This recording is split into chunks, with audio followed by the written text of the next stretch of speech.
Muy buenas tardes, bienvenidos a otra emisión más de Perfiles del 6 y en esta ocasión es un gusto tener en el foro de Canal 6 a Fernando Cruz. Él es director de estudios y proyectos del Grupo Consultor de Mercados Agrícolas GCMA. Muchísimas gracias, muy gentil por acompañarnos. Gracias por la invitación para estar contigo y con tu auditorio. Pues primero, para tener un poco de antecedente, un poco de historia para la gente que está viendo esta emisión, pues platícanos un poco por qué surge GCMA, cuál es su objetivo. Mira, en Estados Unidos y en Europa existen desde hace muchísimos años, podríamos decir, empresas centenarias que se dedican justamente al tema relevante de brindar información de lo que sucede en los mercados agroalimentarios, y no solamente en mercados agroalimentarios, sino en los mercados de commodities o de aquellos productos que son productos que se comercializan alrededor del mundo. Estas empresas centenarias, podríamos referirme a un par de ellas, como puede ser Fast Market en Estados Unidos y en Inglaterra. Y México, pues justamente no tenía una empresa de ese tipo en México, y justamente la área de oportunidad que encontramos hace 30 años para estar reportando el pulso de lo que sucede en el acontecer del sector agroalimentario y la información de precios, de cosechas, de cómo suceden las transacciones y cómo afectan al consumidor final. Y haciendo una breve historia, nos comentabas que ya son 30 años, decía yo fuera del aire, pues son prácticamente 6 gobiernos, 6 sexenios que han transcurrido a partir de la creación de ustedes, pero también pues, ha ido modificando muchas cosas a partir del surgimiento del TEMEC, hoy la nueva tecnología, la llegada del presidente Trump. ¿Han visto variaciones en el agro mexicano? Vamos a citar, por ejemplo, en la última década, ¿ha habido algún cambio? A ver, me gustaría empezar mucho con el tema de cómo nace GCMA. Pues GCMA nace justamente en este periodo en el cual México acababa de firmar el Tratado de Libre Comercio de América del Norte, y que justamente planteaba uno de los puntos más coyunturales de la agricultura, que se suponía que íbamos a desaparecer la agricultura de granos en este país y que no íbamos a poder competir con nuestros vecinos del norte porque ellos tienen muchos subsidios. En esos años, pues bueno, ha quedado claro una cosa, que México ha seguido manteniendo la producción de maíz, y también otra de las cosas relevantes, México ha sabido aprovechar las ventajas comparativas, que es una de las cosas muy recientes a partir de 2015, que sucede un cambio estructural en el tema de la balanza comercial de México con el mundo y principalmente con Estados Unidos, porque casi el 90% de nuestras exportaciones agroalimentarias van hacia el mercado de Estados Unidos, y México en 2015 es cuando justamente deja de tener un saldo deficitario en la balanza agroalimentaria y empieza a tener 2015 y empieza a tener un saldo positivo, y que cada año lo hemos incrementado más. Hoy en día, para darte un tema de reciente, México exportó cerca de 54,000 millones de dólares a todo el mundo. Más del 90% fueron hacia Estados Unidos, de los cuales tenemos un saldo de superávit de más de cerca de 7.7 mil millones de dólares, de los cuales otra vez más de 6.8 mil millones de dólares se producen por justamente este beneficio del saldo comercial que tenemos. ¿Y qué es lo que nos ha impulsado y nos ha demostrado que México es una potencia agroalimentaria exportadora, siendo el 7º país de mayor exportación en el mundo? Pues bueno, son justamente nuestras exportaciones hortofrutícolas, el sector pecuario, que aunque exportamos un poco, pero seguimos exportando hacia el mercado de Estados Unidos con alto valor, y obviamente pues nuestras bebidas como la cerveza, el tequila, el mezcal, que nos vuelven uno de los referentes a nivel internacional. Uno se preguntaría, con este potencial que tiene nuestro país, ¿por qué? Y centrándonos en el tema, sobre todo al ser un grano básico para la economía, sobre todo mexicana, ¿por qué todavía nuestro país sigue dependiendo de la importación de maíz y no se ha generado en México precisamente un cultivo a mayor escala con pues una balanza muy distinta a la que se vive hoy día? Mira, me gustaría empezar con una cosa. Uno cuando va a la Universidad de Salamanca tiene un arco precioso en la entrada que te dice: lo que la naturaleza no te da, Salamanca no te lo va a prestar. Y es algo lo que sucede, ese símil con México. México, a pesar de que es uno de los países más megadiversos en biodiversidad, estamos dentro del séptimo, estamos dentro del top 10.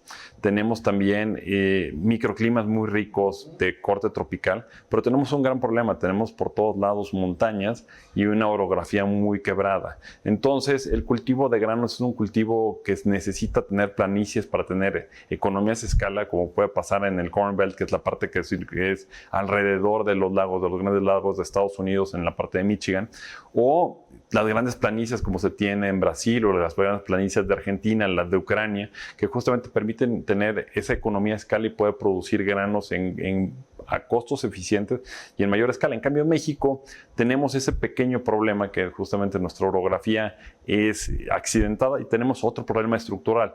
Mientras que ya tienen problemas de latifundios, aquí tenemos problemas de minifundios. Entonces, la estructura de los productores son a veces de granos de 5 hectáreas para abajo, y en 5 hectáreas pues no se puede llegar a tener una economía a escala que sea suficientemente productiva. Adicional, no tenemos una superficie de riego tan buena como puede llegarse a dar en otros sentidos, y los temporales, que digo que es la mayor parte de la producción, alrededor de 16 a 17 millones de toneladas de maíz que se obtienen en el periodo de lluvias, pues también, no compiten con la humedad que se puede llegar a tener por los deshielos en el caso de Estados Unidos. Entonces, esas son cuestiones estructurales por la tendencia de la tierra, unas cuestiones agroclimáticas, y otra parte muy importante, pues bueno, también no tenemos el poder utilizar biotecnología, que eso también no es que produzcan más que los híbridos que hoy sembramos en México, pero sí son más resistentes a plagas, son más resistentes a sequías, tienen algunas características que no hemos podido aprovechar de la forma correcta. Yo agregaría también, pues, los apoyos gubernamentales en Estados Unidos sobre todo, y en México son muy dispares. Los campesinos, quienes siembran, pues siempre se han quejado de la falta de apoyos a través de programas que a veces no llegan a tiempo, que no llegan a quien tienen que llegar y demás. Mira, definitivamente el tema de comparar la tesorería de Estados Unidos con la tesorería mexicana es muy dispar. Pero aún así, con todo eso, te podría dar un par de ejemplos. Tenemos productores en Sinaloa, obviamente cuando existe agua, no como las condiciones que están en este momento, que tienen rendimientos superiores a las 14 toneladas por hectárea, mientras que en Estados Unidos están teniendo un magro 10.5, 10.9 toneladas por hectárea. México ha demostrado que a pesar de todo y sin ese poder de la tesorería, podemos llegar a tener rendimientos muy buenos, como también tenemos rendimientos muy deficientes en las zonas que puede llegar a ser Guerrero, Oaxaca, el sur-sureste, que son minifundios y que se produce de una manera artesanal la producción de granos. Entonces eso es justamente el claro oscuro que se vive en la agricultura de granos en México. Ahora, preguntarte, ustedes en sus estudios pues han sido pues críticos con lo que ha desarrollado el gobierno en turno. Preguntarles cómo ven el discurso que hoy escuchamos por parte de la presidenta, por parte del responsable de la agricultura mexicana, pues de proteger lo nacional, consumir lo nacional. ¿Cómo observan ustedes este 2025 en esta materia? Primero, señalar que no solamente hemos sido críticos en este y en el anterior sexenio, llevamos, como tú bien lo dices, más de 5 sexenios opinando y dando a conocer información y opinando lo que creemos que es, que tenemos que aplaudir y reconocer, como lo que no se tiene que reconocer de lo que le hace falta de trabajo. Me gustaría decirte, es interesante el tema de que hay que consumir lo mexicano, sí, qué bueno, y hay que ponerlo en perspectiva. México, en algunos casos, como el tema hortofrutícola, produce 30% más del requerimiento de frutos y hortalizas que se requieren en el país y lo exportamos. Entonces, estamos garantizados en el tema de consumir la parte de alimentos, en el caso de frutos y hortalizas. Si lo viéramos en el tema pecuario, pues más o menos producimos el 80% de lo que necesita el país, lo demás lo importamos. Eso quiere decir que también lo consumimos. En el caso de azúcar, también consumimos el 100% de la necesidad del azúcar, se produce en México y otra parte se exporta. En el caso de los granos, el 100% de los granos se consumen en México y se consume y se sigue importando. ¿Por qué? Por la necesidad que no podemos llegar a producir todo lo que necesitamos. En general, México consume lo que produce. No es que le hagamos feo, sino es nuestra primera fuente de abasto primaria, y aparte de eso lo hacemos de calidad, de inocuidad y a precios bastante aceptables todavía. haciendo un símil, un comparativo, habrá, y sobre todo por lo que decías, ¿no? Guardando las proporciones de la tesorería de Estados Unidos con el presupuesto que maneja nuestro país, ¿habrá algún otro país latinoamericano que sea un ejemplo, que haya estado en condiciones similares a las de México y hoy día haya avanzado en el tema agrícola? Mira, creo que en el tema agrícola tenemos casos excepcionales y te lo voy a plantear. Ucrania, que está en medio de una guerra, todavía sigue produciendo suficientes granos y es el granero de Europa. Es uno de los graneros de Europa y ha mantenido una producción suficiente para su población y aparte de eso para seguir exportando. Entonces, y ellos también, hay que decirlo, hace 30 años eran todavía uno de los países integrantes de la Unión de Repúblicas Soviéticas Socialistas y hoy en día, pues bueno, es un país libre, soberano, en medio de una guerra y sigue produciendo y ha tenido, justamente a pesar de que no tiene esta tesorería, sigue creciendo la parte productiva. Tenemos los casos de Brasil, que también Brasil ha crecido muchísimo en la parte de la producción, impulsada fuertemente por esas tierras tan importantes y vastas que tiene el Amazonas, e igual que Argentina, siguen produciendo y obviamente de una manera dispar, porque no hay una tesorería que aguante todas las necesidades y requisitos que tiene el campo y los campesinos para producir alimentos que tienen que ser asequibles para las naciones, pero bueno, siguen avanzando y siguen trabajando de esa manera. Mencionaste la biotecnología, que sin duda hoy día, hoy 2025, es importante para el crecimiento del campo. Además de la biotecnología, ¿qué otros elementos tendrán que estar ahí presentes para incentivar la producción del agro mexicano? Nosotros siempre hemos sido muy concretos en qué es lo que necesita el agro mexicano. Necesita primeramente bienes públicos y los bienes públicos son esos bienes que no solamente un productor puede disfrutar, como podrá ser el caso de un tractor o como podrá ser el caso de un sistema de riego, sino son esos bienes que más personas pueden disfrutar, como puede ser la sanidad y la inocuidad, que es una de las cuestiones que el gobierno tiene que encargarse de dar y que lo tiene que ver con una situación estratégica y de seguridad nacional, es una cosa que le tiene que meter dinero. Le tiene que meter dinero a las carreteras, le tiene que meter dinero a los puertos para sacar las cosechas, le tiene que meter dinero también y para llevar toda la infraestructura de logística y de frío, redes de frío, hacia los diferentes puntos de exportación y también hacia los puntos centrales en donde están los grandes centros de población. Son ese tipo de cuestiones las que se tienen que invertir. Información de mercado, que también es una cosa muy importante. Se tiene que invertir en financiamiento, se tiene que invertir en administración de riesgos ahorita con un tema de cambio climático. Se tiene que invertir en seguros agropecuarios, se tiene que invertir en ese tipo de cosas que mucha gente puede disfrutarlo. Y después de eso, obviamente, en el tema también del uso racional del agua y no perder este vital líquido. ¿Las transferencias directas que hace el gobierno mexicano, ustedes las ven adecuadas o tendrán que modificarse este apoyo que brinda? Mira, nosotros no podemos estar en contra de las transferencias directas hacia los productores de pequeña escala. ¿Por qué? Porque es un complemento muy relevante de su ingreso. Pero creo que el tema hay que entender y matizar muy bien. La Secretaría de Agricultura tiene que dedicarse a ser la Secretaría de la Competitividad y la Producción, no la Secretaría que dé apoyos directos para que los agricultores de pequeña escala, que son de autoconsumo, complementen sus ingresos. Más bien, esta Secretaría debería estarse enfocando en resolver los temas estructurales, los problemas de comercialización de los productores de gran escala de granos, mientras que los otros pueden ser perfectamente atendidos por la Secretaría del Bienestar y tener estas transferencias directas. Ellos necesitan un tipo de soluciones para sus problemas específicos. Los que están en transición, que son estos productores que ya brincaron del autoconsumo y que tienen algo para poder vender en los mercados regionales, tienen otra problemática, y los grandes tienen otra problemática, y los tres son igual de relevantes y están siendo desatendidos tanto los medianos como los grandes. Nos daba un dato interesante el otro día en una conferencia en la Universidad de Chapingo. Decía precisamente el responsable del Coneval, que habló un poco sobre la agricultura y demás. Pues sí, así es. Todavía hay un número importante de gente que se dedica al cultivo. Pero de ese gran número importante que hay, por ejemplo, está el tema de los jóvenes que se encuentran en esa etapa, dejan la escuela, se meten al tema agrícola, pero falta también un apoyo hacia esos jóvenes para incentivarlos, para hacerlos más competitivos y que vean en el desarrollo del campo pues algo pues todavía más alentador, pero por falta de apoyos a veces esos mismos jóvenes empiezan pues a dedicarse a otras cuestiones. Están en el campo, pero pues ahí empieza la falta de apoyos. A veces terminan estando pues del otro lado, ¿no? Pone por un ejemplo la delincuencia organizada, ¿no? Mira, te puedo dar casos que, tío, creo que fueron justamente el mal diagnóstico de la administración pasada y que continúa en esta administración. El tema de que se tenían programas interesantes que posiblemente no eran los mejores, eran perfectibles, pero justamente podías mejorarlo, hacer algunos cambios para que incidieran. Podría hablarte en el caso de Reforma Agraria, que tenía un programa que era el Joven Emprendedor Rural, que justamente lo que buscaba eran ayudar, darle capacitación, darle las herramientas de financiamiento, de subsidio a los productores jóvenes para que se quedaran dentro de los núcleos agrarios y justamente desarrollaran nuevos proyectos.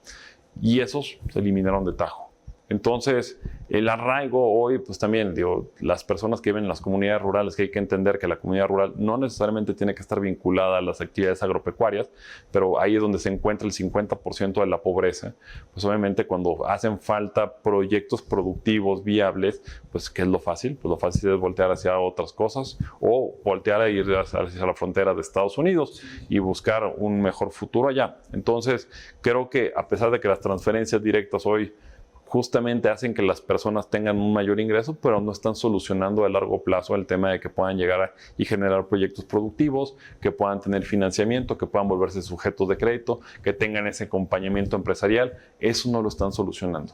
Y que algunos de esos, hoy vemos, por ejemplo, este emblemático programa multimillonario de pues reforestación que se da a nivel nacional, Sembrando Vida, pero a muchos advierten, y ahí están algunas investigaciones que lo han evidenciado, pues es que han motivado también que en otras zonas del país donde pues no se requería reforestar, pues hayan tirado árboles para poder justificar después, bueno, acá también necesitamos reforestar y pues necesitamos el apoyo del gobierno, ¿no? Así es, digo, no solamente es el daño ecológico que pueden generarse por políticas mal diseñadas, sino después sucede una cosa, empiezas a sembrar árboles frutales y llega el momento en que el cuarto año, que puede ser un cítrico o algunos otros árboles, están en la capacidad ya para producir a gran escala. Y después de eso, necesitas tener mano de obra capacitada, necesitas tener infraestructura de acopio, infraestructura de movilización, y después de eso buscar a quién se lo vas a vender. Entonces hoy tenemos un problema que tienes cosechas que no están saliendo, que no se están comercializando y aparte de eso, que no se comercializan de manera ordenada. Entonces, cuando salen o cuando llega lo que se conoce como el coyote, los compra a pie de parcela, pues digo, les paga centavos y después de eso se lleva el producto y puede también ese producto generar una sobreoferta y tirar los precios para los otros productores que sí tienen y que lo están haciendo de una manera profesional. Y aparte que no cumplen con todas las características fitosanitarias de la producción para garantizar que sean inocuos hacia los consumidores. Que precisamente lo que ves es una consecuencia de lo que tú mencionabas, de esos programas que se desaparecieron, donde había una pues preparación de esos pequeños núcleos de jóvenes que los preparaban, los mantenían precisamente ya dispuestos para cuando llegara un tipo de esto que estamos mencionando, pues saber qué hacer con el producto, cómo comercializarlo y darle seguimiento, ¿no? Eso se cortó de tajo en muchos otros factores, pero en el caso de la cuestión agrícola, pues lamentablemente lo que se advierte es que no se analizó, llegaron a rajatabla en muchos sectores a desaparecer programas que sin duda el tema de la corrupción ha estado latente ahí y tendría que ser perfectible. Algunos de ellos, no solo en la cuestión agrícola, en temas de salud, en otras áreas, pues eran perfectibles, pero pues borrón y cuenta nueva y hoy se está viviendo precisamente esa situación. Mira, el tema de la corrupción que mencionas es una de las grandes mitos y hoy también, usando las palabras de la presidenta, te diría una de las cosas. ¿Por qué no pusieron sus denuncias en su momento? Si había corrupción, ¿por qué no hay gente metida en problemas legales por esa corrupción? Si realmente estaban mal los programas y estaba enfermo la persona, ¿por qué no la curaste? La terminaste matando. Entonces, creo que hay muchas cosas de esas tomar decisiones con el encono social y con ahora sí, con el estómago, creo que han generado más daño que beneficio hacia el México, y aparte de eso, pues bueno, la retórica que es hueca y que realmente no nos ha llevado a que produzcamos más alimentos hoy en día. Estamos platicando con Fernando Cruz, él es director de estudios y proyectos del Grupo Consultor de Mercados Agrícolas. Estamos en la recta final y quiero regresar a algo también importante, las controversias.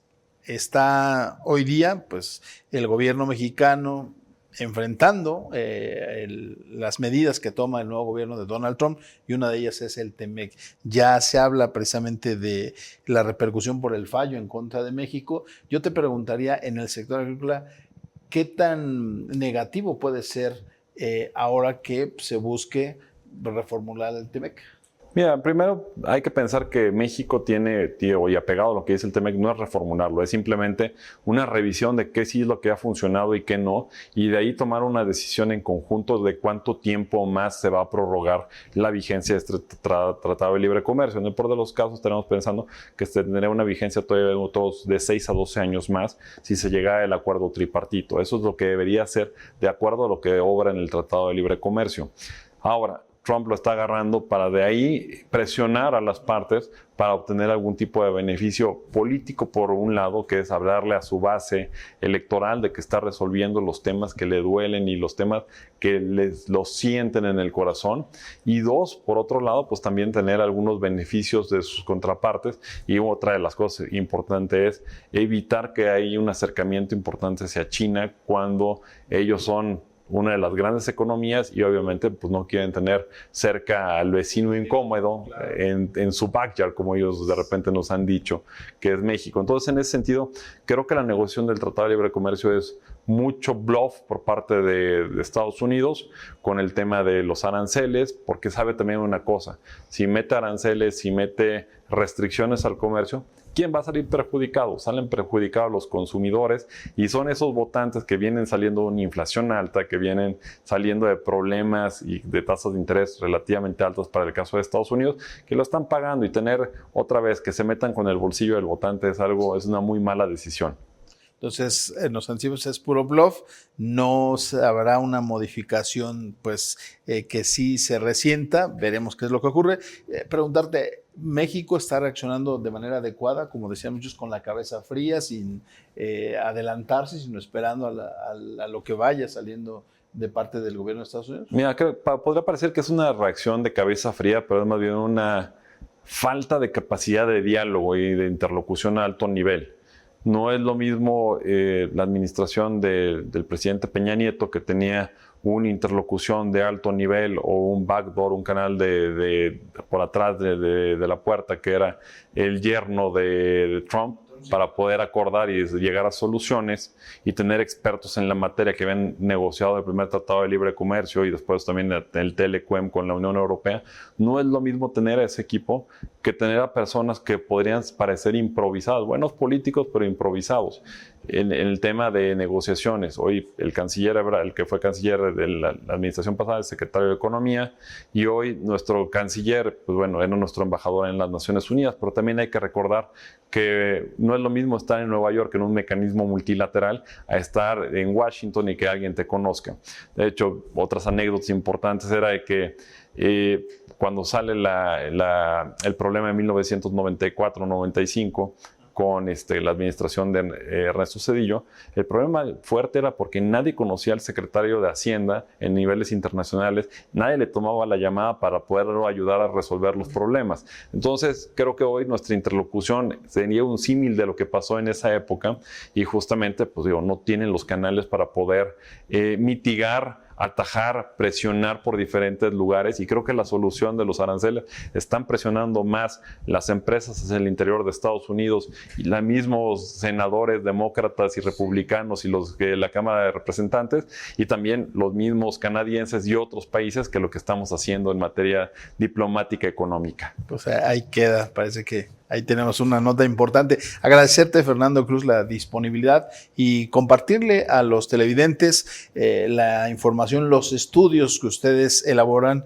pues la mayoría están abiertos al público, ¿no? Si nos das tus redes, tu página. Nuestra página de internet www.gcma.com.mx y en nuestras redes sociales @gcma1 oficial en X, en Facebook, en Instagram y también próximamente en TikTok. Pues ahí está. Muchísimas gracias a Fernando Cruz, director. No, al contrario, esperamos que no sean la primera, que sean otras más para hablar de un tema tan extenso y que, bueno, a veces en poco tiempo no se puede hablar, pero pues sí pudimos abordar varios lineamientos ahí que son muy interesantes. Muchísimas gracias. Gracias a ustedes y nos vemos en otra emisión más de Perfiles del 6. Muy buenas tardes.